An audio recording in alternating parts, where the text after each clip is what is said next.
সামনেই তো সরস্বতী পুজো এসে গেল, তাই ভাবলাম যে একটা হ্যান্ড প্রিন্টেড পাঞ্জাবির ড্রয়িং করি। তাই কথা মতো দোকান থেকে একটা পিওর কটনের একটা আমি পাঞ্জাবি নিয়ে এলাম, তাও আবার রেড কালার। সো তার উপরে আমি ডিজাইন করা শুরু করলাম। তো আমি কিছু কিছু ক্লিপ নিয়েই আমি এই ভিডিওটা তৈরি করছি।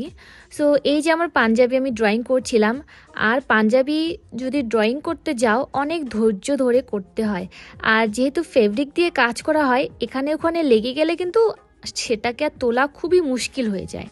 আর এই পাঞ্জাবিটা তৈরি করতে আমাকে প্রায় 5 থেকে 5.5 ঘন্টা লেগে গিয়েছিল। এক সাইড হয়ে গিয়েছে আর এক সাইড, সেদিনকে আমার পুরো দিনটাই লেগে গিয়েছিল এই পাঞ্জাবিটা তৈরি করতে। দাঁড়াও, তোমরা কি ভাবছো এটা কি আমি বয়ফ্রেন্ডের জন্য তৈরি করছি? না না, আমার ভাই রয়েছে, সো আমি তার জন্যই আমি একটা পাঞ্জাবি ওকে আমি গিফট করছি সরস্বতী পুজো স্পেশাল। সো এই যে আমার ফাইনাল লুক কীরকম হয়েছে অবশ্যই কমেন্ট করে জানিও। Thank you.